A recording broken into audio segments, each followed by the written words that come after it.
અત્યાર સુધી આપણે ચેપ્ટર નંબર 3 માં ટ્રાન્સફોર્મર પ્રોટેક્શન જોયું. Transformer is a static device. એ પોતાની જગ્યા ઉપર કોઈ ફરતો ભાગ એમાં છે નહીં, એટલે સ્ટેશનરી છે, પોતાની જગ્યાએ ઊભું જ રહેશે. તો એમાં કોઈ પણ પ્રકારના મિકેનિકલ લોસીસ બી નહીં થાય અને એની એફિશિયન્સી બી સારી હોય. તો હવે સ્ટેશનરી ડિવાઇસનું પ્રોટેક્શન આપણે જોઈ લીધું છે. મશીનનું જે આપણે પ્રોટેક્શનની વાત કરીશું તો આની અંદર આપણે કવર કરીશું બે મશીન. એક જે છે આપણું એ છે 3 ફેઝ ઇન્ડક્શન મોટર. ઇન્ડક્શન મોટરની વાત છે. Induction motor.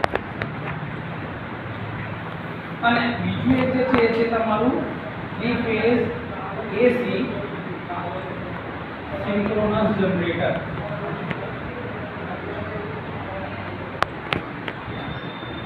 એટલે કે ઓલ્ટરનેટર. શું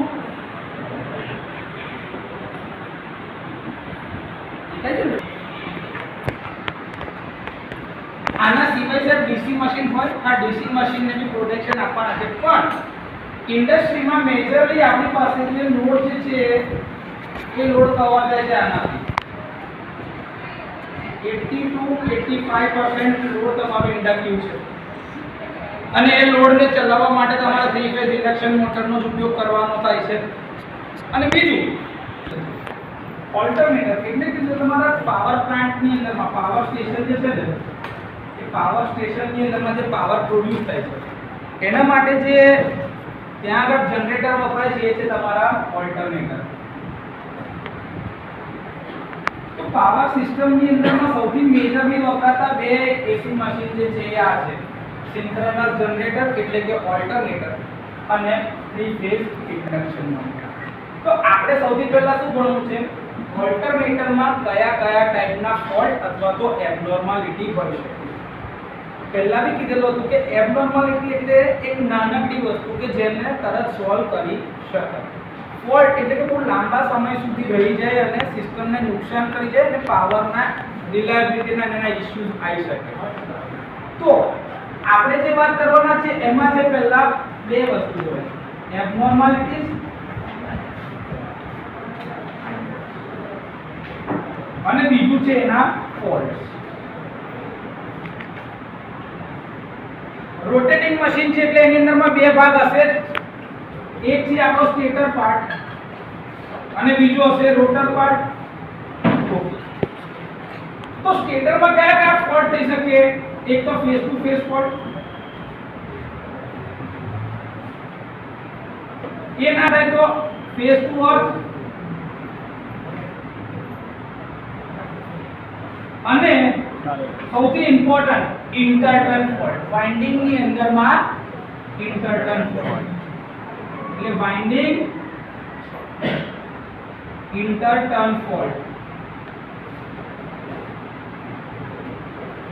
આપણે વાત કરી ખાલી સ્ટેટર સાઈડ પર કયા કયા ટાઈપના ફોલ્ટ થઈ શકે છે. રોટર પર બી તમારું ડીસી એક્સાઇટેશન જ છે. તો ડીસી એક્સાઇટેશન જે છે તો રોટર સાઈડ પર બી તો તમારા ફોલ્ટ થઈ શકતા હોય ને. તો રોટર સાઈડ પર કયા બે ટાઈપના ફોલ્ટ થઈ શકશે? કાં તો અર્થ ફોલ્ટ જે સૌથી વધારે આપણે જોઈએ છે કે ભાઈ વાઇન્ડિંગ નો એક છેડો જે છે અર્થને અડકી ગયો છે કાં તો ટર્મિનલ કોક જગ્યાએ ચોંટી ગયો છે. તો અર્થ ફોલ્ટ. એ ના થાય તો ત્યાં આગળની વાઇન્ડિંગ ના અંદરના ભાગો એકબીજા જોડે એટલે કે ટર્ન ઇન્ટરનલી શોર્ટ થયા હોય એવું બી બની શકે ને. જે અહીંયા આગળ દેખાય છે એવા ફોલ્ટ. ફોલ્ટ એટલે વાઇન્ડિંગ ની અંદરમાં બી રોટરમાં બી તો વાઇન્ડિંગ છે. એટલે ફોલ્ટ આપણી પાસે બે પ્રકારના છે. કાં તો એ સ્ટેટર સાઈડ હોઈ શકે કાં તો એ રોટર સાઈડ હોઈ શકે. સર મોટાભાગના કેસમાં ઓલ્ટરનેટરની અંદરમાં જે એબનોર્માલિટી આવે છે એ એબનોર્માલિટી કઈ? તો સૌથી પહેલી ને સૌથી વધારે જેના ઉપર ધ્યાન આપવામાં આવે છે એ છે ડીસી એક્સાઇટેશન ફેલ થઈ જાય.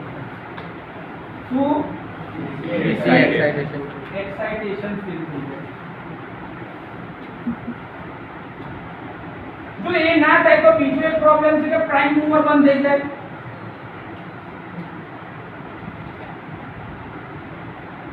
પ્રાઇમ મૂવર બંધ થઈ જાય ત્રીજું આપણે જોતું ઓવરલોડિંગ. કોઈ બી મશીનનું ઓવરલોડિંગ થાય કે નહીં. ચોથું છે ઓવરહીટિંગ.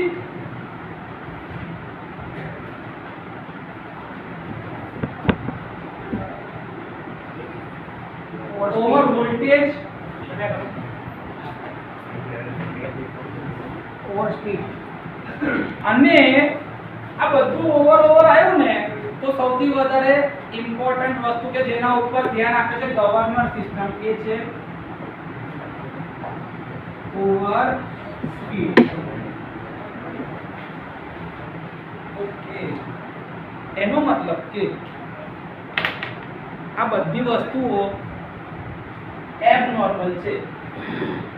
એટલે કે આ જે છે ને એ ઇઝીલી જલ્દીથી સોલ્વ થઈ શકે એવા છે, કેમ કે આ આવવાના ચાન્સીસ સૌથી વધારે છે.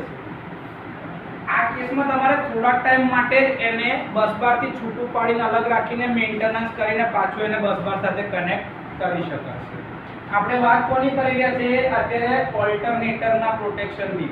થ્રી ફેઝ ઇન્ડક્શન મોટરના પ્રોટેક્શનની વાત હમણાં કરી રહ્યા નથી. એના પછીથી એક સાથે બે મશીન પર નહીં પ્રોટેક્શન આપી શકાય, અથવા તો એક સાથે બેનું ડિસ્કશન નહીં થઈ શકે, કેમ કે બંનેના મશીનના કન્સેપ્ટ અલગ અલગ છે. આ ઇન્ડક્શન મશીન છે, આ સિન્ક્રોનસ મશીન છે. આ સિંગલી એક્સાઇટેડ મશીન છે, આમાં ડબલ એક્સાઇટેશન હોય, એસી અને ડીસી. એસી એક્સાઇટેશન ધારો કે તમે આઉટપુટમાં લઈ રહ્યા છો એસી વોલ્ટેજ, તો એની અંદરમાં બે એક્સાઇટેશન હશે, મિકેનિકલ ઇનપુટ અને ડીસી એક્સાઇટેશન. એટલે આ ડબલી એક્સાઇટેડ મશીન કહેવાય છે અને આ સિંગલી એક્સાઇટેડ મશીન. પ્લસ આમાં મિકેનિકલ ઇનપુટ, ઇલેક્ટ્રિકલ આઉટપુટ. આની અંદરમાં ઇલેક્ટ્રિકલ ઇનપુટ, મિકેનિકલ આઉટપુટ. એટલે બંને મશીનના નેચર બી અલગ અલગ છે. આ 6 પ્રકારની જે એબનોર્માલિટીઝ છે, મારે હવે એના પર જ ફોકસ કરવાનું છે કે આ કયા પ્રકારની એબનોર્માલિટી છે. તો ચોપડીની સિક્વન્સ ગમે તે હોય એને ધ્યાન પર ના લેતા. હા, એની અંદરનો કન્સેપ્ટ ઇમ્પોર્ટન્ટ છે. તો સૌથી પહેલું અને સૌથી ઇમ્પોર્ટન્ટ જે છે એ છે DC excitation field. Synchronous machine છે, તેમાં બે પ્રકારના ઇનપુટ છે. એક તમારું મિકેનિકલ ઇનપુટ, એ કોણ આપે છે? ટર્બાઇન. એ ચાહે સ્ટીમ ટર્બાઇન હોય, ચાહે હાઇડ્રો ટર્બાઇન હોય, એ કઈ બી હોઈ શકે, કમ્બાઇન સાયકલ ગેસ ટર્બાઇન ગમે તે બી હોઈ શકે છે. મતલબ કે સાહેબ એ મારું અહીંયા આગળથી પ્રાઇમ મૂવર છે. એ શું છે? Prime mover. અને બીજું તમે શું આપો છો? DC excitation.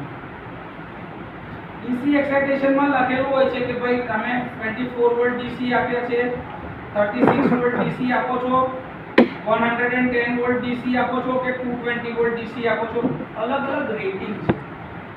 આ ડીસી એક્સાઇટેશન તમે બહારથી બી આપી શકો છો, નહીં તો ઓલ્ટરનેટરના રોટર જોડેલી જે શાફ્ટ હોય ત્યાં આગળ પોની જનરેટર બી મૂકી શકો છો. એ પોની જનરેટરથી બી તમે ડીસી એક્સાઇટેશન મશીનને આપી શકો છો. ઓકે, એનું નોર્મલ વર્કિંગ છે કે જ્યારે એને ડીસી એક્સાઇટેશન મળી રહ્યું છે તો એને બે પ્રકારના ઇનપુટ મળી રહ્યા છે, તો એ તમારું એસી આઉટપુટ પ્રોડ્યુસ કરી રહ્યું છે, એસી આઉટપુટ. અને આ ડીસી એક્સાઇટેશન એટલા માટે છે કે આની રોટેશનની સ્પીડ તમારે શું રાખવાની છે? Synchronous speed. Rotation at synchronous speed. Synchronous speed એટલે કઈ સ્પીડ? તો કે છે તમારું રોટેટિંગ મેગ્નેટિક ફીલ્ડ, જે થ્રી ફેઝનું રોટેટિંગ મેગ્નેટિક ફીલ્ડ છે, એની જેટલી ઝડપ છે એટલી જ ઝડપ પર તમારું રોટર ફરી રહ્યું છે. અને શોધવા માટેનું ઇક્વેશન છે ns = 120 f/p, જ્યાં p શું છે? Number of poles. f શું છે?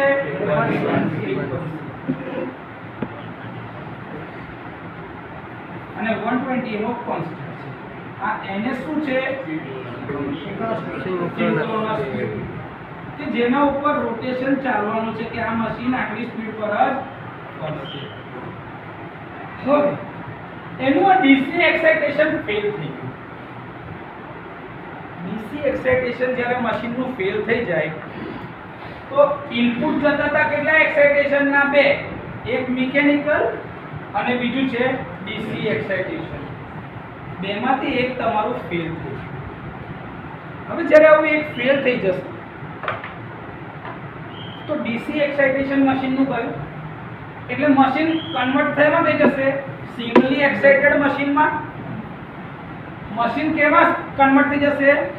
Single excited machine. Single excited machine એટલે ઇનપુટ મિકેનિકલ, આઉટપુટ ઇલેક્ટ્રિકલ. એટલે રહેશે તો હજી બી જનરેટર જ. Input mechanical, output electrical. તો હજી બી રહેશે તો શું? જનરેટર. પણ હવે કયું જનરેટર બની જશે? Induction generator. કયું જનરેટર બની જશે? ઇન્ડક્શન. એટલે આવું જો આ એક્સાઇટેશન ફેલ જાય તમારું તો આ મશીન કન્વર્ટ શેમાં થઈ જશે? Induction generator. આ ઓલ્ટરનેટર થી શેમાં કન્વર્ટ થઈ જશે? Induction generator. આ ઇન્ડક્શન જનરેટર માટે શું હશે? ઓલ્ટરનેટર ની અંદર ડેમ્પર વાઇન્ડિંગ મૂકેલી હશે અને ડેમ્પર વાઇન્ડિંગ શોર્ટ કરેલા હોય. એ જે શોર્ટ કરેલા હશે ને એ શું બનાવશે ખબર છે? Squirrel cage. એ શું બનાવશે? Squirrel cage. એટલે મશીનનું જે રોટર બની ગયું એ સ્ક્વિરલ કેજ ઇન્ડક્શન મોટર જેવું દેખાશે. કે બંને બાજુથી શોર્ટ છે, ડેમ્પર વાઇન્ડિંગ શોર્ટ કરેલી છે, એ તમારું શું બની જશે? સ્ક્વિરલ કેજ જેવી રચના દેખાશે. એટલા માટે આ મશીન શેમાં કન્વર્ટ થઈ ગયું? Induction generator with having a construction of squirrel cage type rotor. હવે આ મશીન ઇન્ડક્શન જનરેટર બની ગયું તો આ ચાલશે ખરું? કેમ કે ઇન્ડક્શન જનરેટર હશે ને તો એ તમારા જે વોલ્ટેજ અથવા તો જે પાવરની જે ક્વોલિટી હશે કેવી હશે? સિન્ક્રોનસ મશીન જેવી હશે ખરી? પ્લસ આમાં તો સ્લીપ બી આવશે. અને આ મશીન જો ઇન્ડક્શન જનરેટર તરીકે કામ કરતું હોય તો ઇન્ડક્શન જનરેટર એટલે કે નેગેટિવ સ્લીપ રિજિયનમાં કામ કરતું ઇન્ડક્શન મોટર. સ્લીપ નેગેટિવ નો મતલબ શું થાય? ns - n/ns into 100%. આ પરસેન્ટેજ સ્લીપ છે. એનો મતલબ કે મશીનની રનિંગ સ્પીડ જે છે એ સિન્ક્રોનસ સ્પીડ કરતા વધી જાય. અચ્છા, તો આ તમારું મશીન ડીસી એક્સાઇટેશન જવા પછીથી રેટેડ સ્પીડ સિન્ક્રોનસ હોવી જોઈએ એના કરતા વધારે ઝડપ લેશે. વધારે ઝડપથી જાય તો જ સ્લીપ નેગેટિવ થાય, તો જ ઇન્ડક્શન જનરેટર તરીકે કામ કરશે. નહીં તો ઇન્ડક્શન મોટર તરીકે કામ કરે ઓછી સ્પીડ પર જાય તો. હવે મોટર તો બની ના શકે કેમ કે ઇનપુટ મિકેનિકલ છે, આઉટપુટ ઇલેક્ટ્રિકલ છે. તો રહેશે તો એ જનરેટર જ, પણ તો જનરેટરની કેરેક્ટરિસ્ટિક પ્રમાણે શું કરશે? સ્પીડ વધારવાની કોશિશ કરશે. હવે ચાર ઘોડા છે એક હાથે દોડતો હોય ને પાંચમો ઘોડા જો લગાડ્યો ને વધારે ઝડપથી દોડવાની કોશિશ કરતા બીજા ચાર પર અસર થાય કે નહીં? એટલે એને શું કરી દેવામાં આવે? અલગ. સેમ વસ્તુ કરવાની કે આઉટ ડીસી એક્સાઇટેશન ફેલ થાય એટલે તરત જ એને આઇસોલેટ કરી દેવામાં આવે. કે તમે બસ બાર થી આખા અલગ. પહેલા લોડ કાપી નાખવાનો, પછી એને બસ થી છૂટું પાડી દેવાનું અને એનો લોડ બીજા ઓલ્ટરનેટર્સ પર ડાયવર્ટ કરી દેવાનો. આ કોમન પ્રેક્ટિસ કરો કેમ કે આપણે બધાને બચાવવાના છે. પછી એના ઉપર તારણો કાઢવાના કે ભાઈ કયા કારણથી ડીસી ફેલ થયું, શું પ્રોબ્લેમ છે ડીસી માં, સ્ટેશન ડીસી ફેલ થઈ ગયો છે કે ઓલ્ટરનેટરના જે બ્રશ ગયા છે. કોઈ બી રીતે એને જે ડીસી ના મળતું હોય તો એનો પ્રોબ્લેમનું સોલ્યુશન લાવો અને ડીસી સપ્લાય જેવો રિસ્ટોર થાય એટલે એને પહેલા આઈડિયલી એકલો ફેરવવાનો. એની રેટેડ સ્પીડ પર આવી જાય, કમ્પ્લીટ થઈ જાય એટલે પાછું એને બસ બાર જોડે સિન્ક્રોનાઇઝ કરવાનું. સિન્ક્રોનાઇઝેશન કરવા માટે પાછી પેલી કન્ડિશન કે ભાઈ ત્રણે ત્રણ ફેઝના વોલ્ટેજ એક સરખા હોવા જોઈએ, ફ્રીક્વન્સી એક સરખી હોવી જોઈએ અને ફેઝ સિક્વન્સ એક સરખી હોવી જોઈએ. બરોબર છે? તમે ત્યાં આગળ સિન્ક્રોસ્કોપ લગાડેલા છો એટલે સિન્ક્રોસ્કોપ પર બંનેના વેવફોર્મ દેખાય. અચ્છા, ઓકે, સ્વિચ પાડો એટલે સિન્ક્રોનાઇઝ થઈ જાય. એટલે પેલું જે ઓલ્ટરનેટર હતું એ પાછું બસ બાર સાથે કનેક્ટ થઈને નોર્મલ પરિસ્થિતિમાં આવી જાય. તો આ સૌથી પહેલી એબનોર્માલિટી હતી એ તમારી ક્લિયર થઈ કે તમે જે કહેતા હતા ભાઈ ડીસી એક્સાઇટેશન ફેલ થાય તો એ કેસમાં શું થશે એ તમે સમજ્યા? આમાં કોઈને કોઈ ડાઉટ? હવે જે રીતે આ ડીસી એક્સાઇટેશન ફેલ થઈ ગયું છે તો એની જગ્યા ઉપર સર મારું આ પ્રાઇમ મૂવર જ બંધ થઈ જાય તો પ્રાઇમ મૂવર મારું બંધ થઈ જાય તો શું થશે? પ્રાઇમ મૂવર એટલે મારું મિકેનિકલ ઇનપુટ કયું? પ્રાઇમ મૂવર બંધ થાય એટલે મારું મિકેનિકલ ઇનપુટ ગયું. હવે આપણે વાત કરી રહ્યા છીએ આની હા પ્રાઇમ મૂવર ફેલિયરની. જ્યારે મારું પ્રાઇમ મૂવર જાય એટલે કે મારું મિકેનિકલ ઇનપુટ ગયું પણ ઇલેક્ટ્રિકલ આઉટપુટ છે અને આ બસ બાર સાથે કનેક્ટ છે. તો પહેલા એ પાવર આપતું હતું. હવે આ શું છે કે કપલ થઈ ગયેલા છે. તો કપલ થઈ ગયા છે તો એમને તો છૂટશે નહીં જ્યાં લગી તમે પ્રાઇમ મૂવર અલગ નહીં કરો ત્યાં સુધી. પણ પ્રાઇમ મૂવર બંધ થઈ ગયું છે પણ મિકેનિકલી તો કનેક્ટેડ જ છે. ઇલેક્ટ્રિકલી હટી ગયું છે કનેક્શનમાંથી પણ મિકેનિકલી તો કપલ છે જ. તો હવે આ મોટર શું કરશે, આ મશીન શું કરશે ખબર છે કે આ બસ બાર સાથે કનેક્ટેડ છે જીબી સાથે. અહીંયાથી સમજો તો એ પાવર તો આવી રહ્યો છે, આ ફરતું નથી તો આ મશીન શું કરશે આને, કેમ કે રોટર તો આની જોડે કપલ કરેલું છે એટલે રોટર તો એને ફેરવવાની કોશિશ કરશે. તો આ મશીન પહેલા જે પાવર આપતું હતું જીબી માં એ હવે જીબી પાસેથી પાવર તો પાવર ધારો કે ઇનપુટ એસી લેવા લાગ્યું છે, મશીન ઇનપુટ ખેંચી રહ્યું છે ને ડીસી એક્સાઇટેશન મળે છે. તો આ મશીન હવે કયું મશીન બની જશે, સિન્ક્રોનસ મોટર. શું બની જશે, સિન્ક્રોનસ મોટર. તો મશીન તમારું જે જનરેટર હતું જે પાવર આપતું હતું એની જગ્યાએ મોટર બનીને પાવર ખેંચે છે. એટલે કે આ મશીન હવે કન્વર્ટ થઈ ગયું, પોતાનો નેચર એને બદલી નાખ્યો. જનરેટર હતું એ શું બની ગયું છે, મોટર. આ વસ્તુ ડિટેક્ટ પણ કરશે રિવર્સ પાવર રિલે. કોણ, રિવર્સ પાવર રિલે. કે પાવર ઊંધી દિશામાં જાય છે ને, જવો ત્યાં આગળ જોઈતો તો જનરેટર થી બસ બાર તરફ. પણ આવું કઈ થાય એટલે મોટર કઈ બાજુથી આવશે, પાવર બસ બાર થી ટર્બાઇન તરફ ઊંધો પાવર આવશે. તો રિવર્સ પાવર રિલે આમાં ઓપરેટ. આને કહેવાય ઇન્વર્ટેડ રનિંગ. શું કહેવાય, ઇન્વર્ટ નો મતલબ થાય બદલાઈ જવું. ઇન્વર્ટ નો મતલબ શું થઈ જાય, બદલાઈ જવું. એટલે કે ખોટું રનિંગ થાય છે. એ ફરવું શેમાં જોઈતું હતું, જનરેશન મોડમાં, એની જગ્યાએ ફરે છે શેમાં, મોટરિંગ મોડમાં. તો આ પ્રોબ્લેમ કરશે. હવે શું થાય છે ખબર છે કે તમે જે ચાર ઘોડા હતા ને એ આગળ દોડે છે, એક ઘોડો છે એ પાછળ દોડે છે. તો એ કોઈ જગ્યાએ પ્રોબ્લેમ કરશે. એટલે શું કરવું પડે, એક ઘોડાને હટાવી દેવું પડે તો સિસ્ટમ બેલેન્સ ના ચાલશે, નહીં તો ચાલે નહીં. તો આ પ્રોબ્લેમ જે છે એ ખાલી ને ખાલી પ્રાઇમ મૂવર ફેલિયર ના લીધે થાય. આ પ્રાઇમ મૂવર મિકેનિકલી તો કપલ્ડ જ છે, મિકેનિકલી તૂટ્યું નથી. હા ચલો મિકેનિકલ કપલિંગ થી છૂટું પડી ગયું તો બી પ્રાઇમ મૂવર તો જતું જ રહેશે. તો એ કેસની અંદરમાં કોણ ડિટેક્ટ કરે, under voltage relay. Prime mover તમારું હટી ગયું છે મિકેનિકલ કપલિંગ માંથી, તો એક્સાઇટેશન બંધ થઈ ગયું. તો તમે એક્સાઇટેશન ચેક માટે એક રિલે લગાડેલી હોય છે જે ડીસી એક્સાઇટેશન ચેક કર્યા કરે છે કન્ટિન્યુઅસલી. મિકેનિકલ કપલિંગ માંથી બી નીકળી ગયું છે ને, ઇલેક્ટ્રિકલ ના છેડા છૂટા થઈ ગયા છે ને, તો અંડર વોલ્ટેજ નહીં જોઈ લે. અને ધારો કે આ પ્રાઇમ મૂવર મિકેનિકલી ડીકપલ થઈ ગયું એટલે કે છૂટું પડી ગયું તો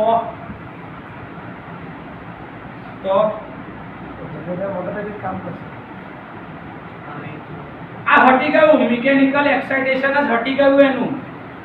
તો શું થઈ જશે, હવે એકલું ફર્યા કરશે મશીન, એની સ્પીડ વધી જશે, ઓવર સ્પીડમાં જતું રહેશે એટલે તરત જ એને ડિસ્કનેક્ટ માર દેશે. આ બી તો પ્રોબ્લેમ થઈ શકે ને, ખાલી એકલા ઇલેક્ટ્રિકલ છેડા થોડી છૂટા પડી શકે છે. મિકેનિકલ કનેક્શન બી તો લૂઝ થઈને કદાચ શાફ્ટ તૂટી ગઈ તો ત્યારે એ મશીન ડેન્જરસલી હાઈ સ્પીડ પર ફરવા લાગે, એની સિન્ક્રનસ સ્પીડ કરતાં બી વધારે સ્પીડ પર. એટલે એ મશીન બહુ ડેન્જરસ, એટલે એને તરત જ અલગ કરી દેવામાં આવે છે. હવે અલ્ટરનેટર જે એકબીજા સાથે કનેક્ટ થયેલા હોય ને પ્લાન્ટમાં, એ બધા હોય તો એક જ શાફ્ટ ઉપર એક સાથે જ ફરતા દેખાય, પણ એને બધાની અંદરમાં એક અલગ અલગ આઇસોલેશન સ્વિચ મૂકેલી હોય કે એને તમે છૂટું કરી શકો છો. એટલે એને બધાને સિંગલ ઇન્ડિવિજ્યુઅલ ઓપરેટ કરવા હોય તો બી થઈ શકે અને બધા એક સાથે ઓપરેટ કરવા હોય તો બી થઈ શકે. એવી વ્યવસ્થા હોય છે પાવર પ્લાન્ટની અંદર. આમાં કોઈ ડાઉટ હોય તો બોલો. ક્લિયર? Over loading. ઓવરલોડિંગ નો સાદો મતલબ શું થાય કે ભાઈ એના કેપેસિટી કરતા વધારનો કરંટ આપવાનો છે અથવા તો લોડ એના પર લાગેલો છે તો મશીન ઓવરલોડમાં જશે ઓવરલોડમાં જાય એટલે કે કરંટ વધારે ખેંચશે કરંટ જો વધારે ખેંચે I વધી જાય ઓવરલોડમાં તો એના લીધે શું પ્રોડ્યુસ થશે I2 * R * T એટલે હીટ વધી જશે હીટ વધે એટલે ટેમ્પરેચર વધુ કહેવાય ટેમ્પરેચર વધે એટલે એની સીધી આડઅસર કોના પર થશે ઇન્સ્યુલેશન તો મશીનના ઇન્સ્યુલેશન ઉપર આની આડઅસર થાય ઓવરલોડિંગની આવો ઓવરલોડ જે છે ને એ થોડા સમય સુધી ચાલે તો ચાલવા દેશે પણ જે કન્ટિન્યુઅસલી હશે તો થર્મલ ઓવરલોડ રિલે ટ્રિપ મારશે થર્મલ ઓવરલોડ રિલે લગાડેલી જ હોય એ થર્મલ ઓવરલોડ રિલે આ કેસમાં ટ્રિપ મારશે અને આ ઓલ્ટરનેટરને સિસ્ટમમાંથી કાઢી નાખશે એટલે કે બસ બારથી છૂટું પાડશે આમાં કોઈ ડાઉટ હોય તો બોલો ક્લિયર સર એ ના હોય તો ઓવરહીટિંગ શેના કારણે થયું વધારે પડતા વોલ્ટેજ વધારે હોય તો બી ઓવરહીટિંગ થાય અથવા તો ઓવરલોડિંગ માં હોય તો બી ઓવરહીટિંગ થવાનું છે ઓવરહીટિંગ થાય એટલે કુલિંગ ની વ્યવસ્થા જો ચોક્કસ ના હોય તો બી ઓવરહીટિંગ થાય શું કહું છું કુલિંગ ની વ્યવસ્થા પ્રોપર ના હોય તો બી એનું ઓવરહીટિંગ થાય તો આ ઓવરહીટિંગ જ્યારે થતું હશે ને તો સૌથી પહેલા એના કુલિંગ ની સિસ્ટમ ને થોડી ઇફેક્ટિવ બનાવાય કે ભાઈ જોવાય કે ભાઈ એક કામ કરે થોડું એને સર્ક્યુલેટ કરી દે ને ઓઇલ કાઢો પછી એક કામ કરે થોડું વોટર સર્ક્યુલેશન એટલે જે ટ્રાન્સફોર્મરમાં છે એવી આના માટે બી કુલિંગની ટેકનિક છે કે ઓલ્ટરનેટરને બી તમે કુલિંગ આપી શકો છો બહારથી એક્સટર્નલી કેમ કે ભાઈ થોડા ટાઈમમાં ઓવરલોડ હટી જશે યાર જોઈ લે ને અત્યારે તો તમે કુલિંગ આપતા હોય આ છે ઓવરહીટિંગ એની પાછળ આવી કુલિંગની અરેન્જમેન્ટ બી તમે વ્યવસ્થિત કરી શકો તો ધારો કે આવો કે ઓવરલોડ થોડા ટાઈમમાં જ હોય અને એ જો જતો જ રહેવાનું હોય તો આવી કુલિંગની અરેન્જમેન્ટ હોય તો કેવું કે એને ટ્રીપ કરીને ઠંડુ કરવા લગીને રાહ ના જોવાય એને પાછું સર્વિસમાં લાવવા માટેનો ડિલે ના થાય રિલાયબિલિટી પર અસર ના થાય એટલા માટેની આવી વ્યવસ્થા કરી શકાય 5 નંબર પર છે એ છે ઓવર વોલ્ટેજ થવાનું કારણ શું સડનલી લોડ જતો રહ્યો કે લોડ એકદમ જ ઓછો થઈ ગયો તો ના થયું તો સ્વિચિંગ જે તમે કરો છો ચાલુ બંધ સ્વિચિંગ સર્જ એના લીધે બી ઓવર વોલ્ટેજ આવી શકે છે જ્યારે બી આવું કંઈ થાય ઓવર વોલ્ટેજ એટલે સીધી એની અસર કોના પર થાય ઇન્સ્યુલેશન ઓવર વોલ્ટેજ થાય તો ઇન્સ્યુલેશન પર જ એની અસર થાય અને ઇન્સ્યુલેશન પર જો અસર થાય ઇન્સ્યુલેશન ડેમેજ થાય તો કાં તો વાઇન્ડિંગ ઇન્ટરટર્નમાં શોર્ટ જાય કાં તો અર્થ ફોલ્ટ એટલે ઓવર વોલ્ટેજની ઉપર હંમેશા ધ્યાન રાખવાનું ઓવર વોલ્ટેજ થવાનું કારણ આ છે કાં તો એકદમ સડનલી ડ્રોપ થઈ ગયો લોડમાં કાં તો તમે સ્વિચિંગ કરો છો તો સ્વિચિંગ સર્જ આવ્યો તો આ બે સિવાય બીજા કોઈ કારણ ઓવર વોલ્ટેજ માટે છે ક્લિયર છેલ્લું છે ઓવર સ્પીડ જનરલી ઓલ્ટરનેટરની સ્પીડ કોઈ દિવસ રેટેડ કરતા વધશે નહીં કેમ કે એની અંદરમાં જે તમારું આ સ્ટીમનું ઇનપુટ જે છે એ સ્ટીમનું જે ઇનપુટ થતું હોય કાં તો કોઈ બી ઇનપુટ જે આવતું છે પ્રાઇમ મૂવર સાઈડથી એને મેન્ટેન કરવા કંટ્રોલ કરવા માટે ગવર્નર મૂકેલા હોય શું મૂકેલા હોય ગવર્નર મિકેનિકલ ગવર્નર્સ કહેવાય જેમ તમારી ગાડીને તમારે વાળવી છે તો તમારું સ્ટીયરિંગ હોય છે કે નહીં સાયકલની ઉપર પેલું આગળ ગવર્નર જે તમે કહો છો એ ગવર્નર જ હોય એવા ગવર્નર છે કે જે સ્ટીમના ફ્લોને ગવર્ન કરે છે એક કોન્સ્ટન્ટ સ્પીડ ઉપર રાખવા માટે તો જનરલી તો આ વસ્તુ પોસિબલ થવાની નથી કેમ કે ઓવર સ્પીડ પર આપણે આવવા નહીં દઈએ પણ એ ઓવર સ્પીડ પર આવે ક્યારે લોડ સડનલી ડ્રોપ થઈ ગયો તો એની સ્પીડ વધી જશે તો આ કેસમાં શું કરાય એને પાછું નોર્મલ સ્પીડ પર લાવવા માટે કંટ્રોલ તમારી પાસે અહીંયા છે મિકેનિકલ ઇનપુટનો કંટ્રોલ લઈ લો એટલે એની સ્પીડ ડ્રોપ થશે કાં તો લોડ વધારે એના ઉપર પાછો લોડ સ્વિચ ઓન કરી દો, જેથી કરીને એની સ્પીડ પાછી નોર્મલમાં આવી જશે.